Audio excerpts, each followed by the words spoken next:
गरीब की ईद। रमजान का पाक महीना पूरा होने को था।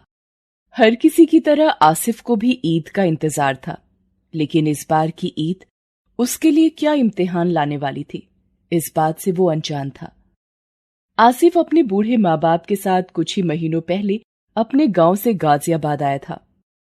गांव में सूखा पड़ा तो खेती खराब हो गई और जो थोड़ी बहुत जमीन उसके अब्बा के पास थी वो कर्ज चुकाने में चली गई।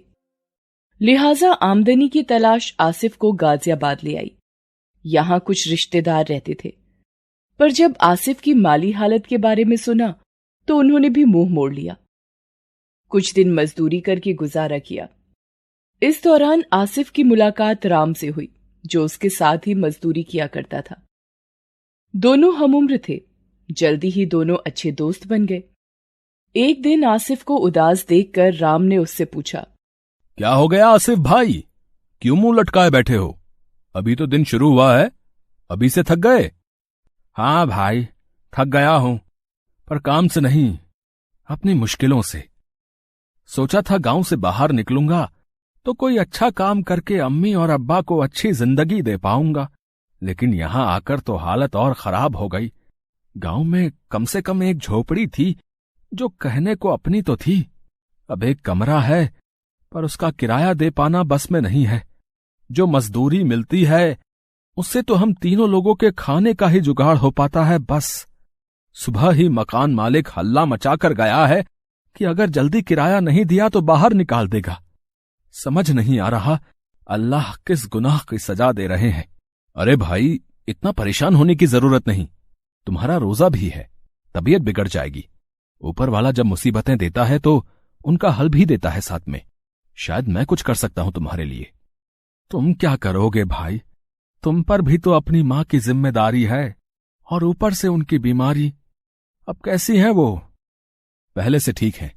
सुनो आसिफ भाई, मुझे एक नौकरी के बारे में पता चला है। अरे वो मेन मार्केट में सलीम मियां है ना, जिनकी कपड़ों की बहुत बड़ी दुकान है, वहां एक बंदा चाहिए। मैं जाने की सोच रहा था, पर मुझे लगता है कि तुम्हें इस नौकरी की मुझसे ज्यादा जरूरत है। तुम चले जाओ। क्या बात कर रहे हो भाई, लेकिन अरे तुम मेरी फिक्र मत करो, मैं कोई और जुगाड़ देखता हूं। तुम बस जल्दी पहुंचो वहां, कहीं कोई और नौकरी ले गया तो हाथ मसलते ही रह जाएंगे। राम की बात मानकर आसिफ तुरंत ही सलीम मियां की दुकान पर पहुंचता है और नौकरी के लिए बात करता है। उसे वो नौकरी मिल जाती है। आसिफ की ही तरह 5 और लोग सलीम मियां के यहां काम करते थे। सलीम जितना मालदार था, स्वभाव का भी उतना ही अच्छा आदमी था। यही वजह थी कि सलीम की दुकान पर काम करने वाले कर्मचारी कभी नौकरी छोड़कर नहीं गए।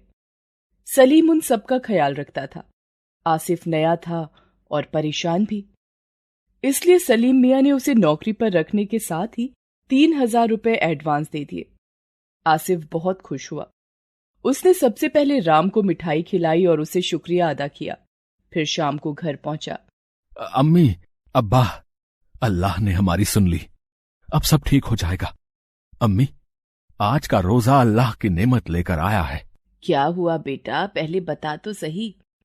मुझे नई नौकरी मिल गई अम्मी, पूरे 5,000 मिलेंगे महीने के। और देखो, मालिक ने 3,000 एडवांस भी दे दिए। अब उस खड़ूस लखन राम को दे देंगे कमरे का किराया, और इंशाअल्लाह इस बार ईद भी खूब अच्छे से मनाएंगे। शुक्र है अल्लाह का, ये तो बहुत ही अच्छा हुआ बेटा। जा अपने अब्बा को भी ये खुशखबरी सुना दे। वो बाहर गए हैं, कह रहे थे कुछ काम धंधा ढूंढेंगे ताकि तेरी कुछ मदद हो जाए। देख, बाहर ही कहीं होंगे। इफ्तार का वक्त भी होने वाला है, जल्दी से बुला ला उन्हें। हाँ अम्मी, मैं बुलाकर लाता हूं, लेकिन सुनो, अब परेशान होने की कोई जरूरत नहीं है, ना तुम्हें और ना ही अब्बा को। आप दोनों तो बस अब आराम करो अब। हाँ। इतना कहकर आसिफ घर से बाहर चला जाता है और थोड़ी ही देर में अपने अब्बा के साथ घर लौटता है। उसकी नई नौकरी के बारे में सुनकर उसके अब्बा भी बहुत खुश होते हैं। सभी लोग मिलकर एक साथ रोजा खोलते हैं और अल्लाह का शुक्र अदा करते हैं। आसिफ की जिंदगी अब पटरी पर आने लगी थी। वो सलीम मियां के यहां मन लगाकर काम करता था। उसकी लगन देखकर सलीम मियां भी उससे बहुत खुश थे। उनके लिए उनके यहाँ काम करने वाले उनके परिवार जैसे ही थे। एक दिन सलीम ने अपने सबसे पुराने कर्मचारी को आवाज लगाई। अरे जुम्मन मियाँ, कहाँ हो? जरा इधर आओ। सुनो, ये चेक दे रहा हूं, इसे जरा बैंक से कैश करा लाइए। और हां, जरा ध्यान से, रकम मोटी है। आप बैंक जाइए, तब तक मैं मैनेजर साहब को फोन कर देता हूं, वो कैश तैयार करवा देंगे। जी भाईजान। जुम्मन जो चेक लेकर गया था वो 7 लाख रुपए का था। ये बताता है कि सलीम अपने कर्मचारियों पर कितना यकीन करता था। थोड़ी ही देर बाद जुम्मन वापस लौट आया और उसके हाथ में एक बैग था। आसिफ ये नजारा देख रहा था। जुम्मन मियां ने बैग से निकालकर सारा कैश सलीम के आगे रख दिया। कोई दिक्कत तो नहीं हुई? अरे दिक्कत कैसी, आपने फोन कर ही दिया था तो फौरन काम हो गया। लेकिन भाई इतना कैश, सब ठीक तो है ना? अरे जुम्मन मियाँ, बढ़ती उम्र के साथ अपनी याददाश्त खोने लगे हैं आप। कुछ दिन बाद ईद आ रही है तो कपड़ों का नया स्टॉक मंगा लिया है। हनीफ भाई कल ही माल भिजवाने वाले हैं, तो पैसे तैयार रखने पड़ेंगे ना। अरे हाँ, मैं तो भूल ही गया था। जुम्मन दुकान के काम में लग गया। एक हफ्ते बाद दुकान में इतनी भीड़ बढ़ गई कि सलीम और उसके नौकरों को सांस लेने की फुर्सत नहीं मिल पा रही थी। हालत ये हो गई कि सलीम और बाकी लोग खाना तक नहीं खा पाए। देखते ही देखते रात के 1 बज गए। दुकान में जमकर खरीदारी हुई थी। तभी सलीम को याद आया कि कोई भी खाना नहीं खा पाया है। सलीम ने आसिफ को तुरंत कुछ पैसे दिए और कहा, जाओ आसिफ बेटा, खाना लेकर आओ। बादशाह होटल से कुछ बढ़िया पैक करा लेना सबके लिए। और सुनो, रात काफी हो गई है, ये लो चाबी, मोटरसाइकिल ले जाओ। आसिफ जल्दी ही खाना लेकर आ जाता है। सब लोग मिलकर खाना खाते हैं। आसिफ ने देखा कि सलीम मालिक होते हुए भी अपने नौकरों के साथ खाना खा रहा था। मालिक के साथ अच्छा खाना खाकर आसिफ की भी थकान दूर हो गई। खाना खाने के बाद सभी लोग अपने अपने घरों को चले गए। ईद को 2 दिन बाकी थे और सलीम मियां की दुकान में पहले से भी ज्यादा भीड़ थी। तभी जुम्मन मियां ने सलीम को फोन किया और बताया कि उनकी तबीयत ठीक नहीं है, तो वो दुकान नहीं आ पाएंगे। सलीम को कुछ पैसे बैंक में जमा करवाने थे। जुम्मन मियां के अलावा सिर्फ आसिफ ही थोड़ा बहुत पढ़ा लिखा था, इसीलिए सलीम ने आसिफ को अपने पास बुलाया और कहा, बेटा आसिफ, ये 5 लाख रुपए हैं, जरा इन्हें बैंक में जमा कराओ। मैंने हनीफ भाई को चेक दे दिया है, इसलिए ये पैसे आज ही जमा होने जरूरी हैं। जी मैं। जुम्मन मियां आए नहीं हैं तो तुम्हें ही ये काम करना होगा। जी ठीक है। अरे रुको तो सही, ये लो, ये 2000 रुपए और रखो। ये किसे देने हैं भाईजान? अरे ये तुम्हारी ईदी है, ईद के दिन तो सबकी छुट्टी रहेगी, इसलिए अभी दे रहा हूं। मैंने सबको दिए हैं, तुम्हें भी दे रहा हूं। शुक्रिया भाईजान। आसिफ पैसे लेकर बैंक के लिए निकल जाता है। तभी अचानक उसे रास्ते में उसका दोस्त राम दिख जाता है। राम बहुत परेशान दिखाई देता है। आसिफ रुककर राम के पास जाता है और कहता है, अरे राम भाई कैसे हो? बड़े परेशान लग रहे हो, क्या बात है? आसिफ भाई, अच्छा हुआ तुम मिल गए, बड़ी मुसीबत आ गई है। क्या करूं, कुछ समझ नहीं आ रहा। अरे हुआ क्या, ये तो बताओ। भाई करीब 1 घंटे पहले मां अचानक से बेहोश हो गई। अच्छा हुआ मैं घर पर ही था। अस्पताल लेकर गया तो पता चला कि उन्हें दिल का दौरा पड़ा है। डॉक्टर कह रहे हैं कि अभी उनका ऑपरेशन करना होगा, वरना कुछ भी हो सकता है। अच्छा, ये तो वाकई परेशानी वाली बात है। कितना खर्चा कह रहे हैं? 3 लाख मांग रहे हैं भाई। बताओ कहां से लाऊं मैं इतने सारे पैसे? लगता है अब नहीं बचा पाऊंगा मां को। इतना कहते ही राम फूट फूट कर रोने लगता है। आसिफ के पास उस वक्त 5 लाख रुपए थे, पर वो पैसे उसके नहीं थे। वो राम की मदद करना चाहता था, पर सलीम से वफादारी का ख्याल भी उसके मन में था। वो राम को दिलासा देता है और थोड़ी देर सोचने के बाद वो राम की मदद करने का फैसला लेता है। राम उसके लिए दोस्त कम भाई ज्यादा था। बुरे वक्त में उसने भी तो आसिफ की मदद की थी। अब मदद करने की बारी आसिफ की थी। यही सोचकर उसने राम को 3 लाख रुपए दिए और उससे कहा, परेशान मत हो भाई, तुमने ही कहा था ना कि जब अल्लाह मुसीबत देता है तो उसका हल भी देता है। ये लो, ये रहे 3 लाख रुपए। जल्दी जाओ और मां का इलाज करवाओ। भाई लेकिन इतने पैसे कहां से? बस ये समझ लो कि सलीम भाई से कर्ज लिए हैं, मिलकर वापस कर देंगे। तुम अभी इलाज शुरू करवाओ सबसे पहले। राम आसिफ को गले लगाकर शुक्रिया कहता है और तुरंत ही अपनी मां के ऑपरेशन के लिए पैसे जमा करवा देता है। ऑपरेशन अच्छे से हो जाता है और उसकी मां की जान बच जाती है।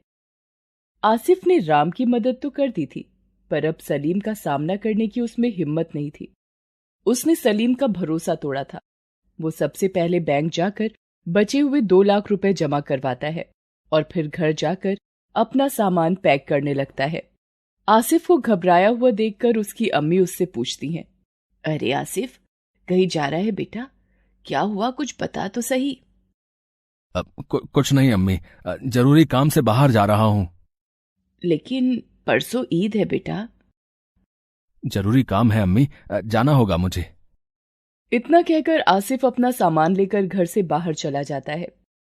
उसकी अम्मी को कुछ समझ नहीं आता। उधर जब आसिफ दुकान नहीं लौटता तो सलीम बैंक में फोन करता है। उसे पता चलता है कि आसिफ ने वहां सिर्फ 2 लाख ही जमा करवाए हैं। सलीम कुछ समझ नहीं पाता। उसे आसिफ के धोखे से धक्का लगता है, पर वो ये नहीं समझ पाता कि अगर आसिफ को धोखा ही देना था तो वो पूरे पैसे लेकर क्यों नहीं भागा। अगले दिन सलीम आसिफ के घर जाता है। वहां आसिफ को ना पाकर उसे आसिफ के धोखे पर भरोसा हो जाता है। वो उसके अम्मी अब्बा से तो कुछ नहीं कहता, लेकिन मन ही मन बहुत नाराज हो जाता है और आसिफ को कहीं से भी ढूंढ निकालने का मन बना लेता है।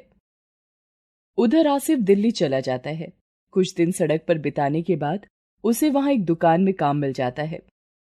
सलीम के साथ साथ अपने अम्मी अब्बा का सामना करने की हिम्मत उसमें नहीं थी। बस राम से ही वो फोन पर बात कर लिया करता था और छिपकर हर महीने राम को कुछ पैसे भिजवा देता है। राम उसके घर जाकर वो पैसे उसके अम्मी अब्बा को दे देता है और उनका ख्याल भी रखता था। आसिफ तय करता है कि जब तक वो सलीम मियाँ के 3 लाख का इंतजाम नहीं कर लेता, अपने घर नहीं जाएगा। ऐसे ही 1 साल का वक्त गुजर जाता है। फिर से ईद आने वाली थी। आसिफ को अपने परिवार की बहुत याद आ रही थी। पिछली ईद पर भी वो अकेला ही था। ऊपर से राम ने उसे बताया था कि उसके अब्बा की तबीयत ठीक नहीं थी। वो खुद को रोक नहीं पाता और गाजियाबाद अपने अम्मी अब्बा से मिलने चला जाता है। उसके अम्मी अब्बा उसे देखकर बहुत खुश होते हैं, लेकिन सलीम को कहीं से इस बात की खबर हो जाती है। वो तुरंत ही आसिफ के घर पहुंचता है और उसे पकड़ लेता है। आहा, आखिर आ ही गया तू पकड़ में। ना मुराद, कितना भरोसा किया मैंने तुझ पर, और तूने क्या किया? मेरे ही पैसे लेकर भाग गया। और तो और अपने बूढ़े माँ बाप को भी यहां बेसहारा छोड़ गया। अब तू कहीं नहीं भाग सकता। बता, क्यों किया तूने ऐसा? और भागना ही था तो पूरे पैसे लेकर क्यों नहीं भागा? बता, नहीं तो अभी पुलिस बुलाता हूं। सलीम भाई, जानता हूं मैंने आपका दिल दुखाया है, भरोसा तोड़ा है आपका, पर सच मानिए बहुत बड़ी जरूरत आन पड़ी थी, वरना मैं ऐसा कभी नहीं करता। और मैं आपके सारे पैसे वापस कर दूंगा भाई, यकीन मानिए। ये देखिए, मैंने 50,000 रुपये जोड़ भी लिए हैं, ये लीजिए, बाकी के भी लौटा दूंगा, बस थोड़ा सा वक्त दे दीजिए। आसिफ की बात सुनकर सलीम चौंक जाता है। उसे कुछ समझ में नहीं आता। इतने में ही आसिफ का दोस्त राम वहां आ जाता है और सब कुछ समझ जाता है। वो सलीम से कहता है, ये कुछ नहीं बताएगा आपको सलीम भाई, पर मैं बताता हूं। दोस्ती निभाने के लिए इसने ये सब कुछ किया। ये तो आपके पैसे बैंक में जमा करवाने ही जा रहा था, पर रास्ते में मैं मिल गया। मेरी मां को दिल का दौरा पड़ा था। अगर आपके 3 लाख रुपयों से उनका तुरंत ऑपरेशन ना होता तो आज वो मेरे साथ ना होती। इसे माफ कर दीजिए भाई, इसने जो किया मेरे लिए किया। मैंने भी कुछ पैसे जोड़ लिए हैं, ये लीजिए, बाकी के भी जल्दी ही चुका देंगे हम दोनों मिलकर। ये सुनकर सलीम की आंखों में आंसू आ जाते हैं। वो आसिफ और राम की दोस्ती के कायल हो जाते हैं। वो आसिफ से कहते हैं, आसिफ मियां, तुम तो बड़े दिलदार निकले, पर एक बार मुझसे सब कुछ कहकर तो देखते। अरे जब तक अपने आसपास कोई परेशान हो तो ईद मुबारक कैसे हो सकती है? तुमने वही किया जो तुम्हें करना चाहिए था। तुम फिक्र मत करो मेरे पैसों की। अब तुमसे कोई नाराजगी नहीं रही। हो सके तो वापस आ जाओ काम पर, तनख्वाह भी बढ़ा दूंगा तुम्हारी। इतना कहते ही सलीम आसिफ को गले लगाकर ईद की मुबारकबाद देता है और वहां से चला जाता है। आसिफ और राम मिलकर ईद मनाते हैं और फिर आसिफ अपने परिवार के साथ ही खुशी से रहने लगता है।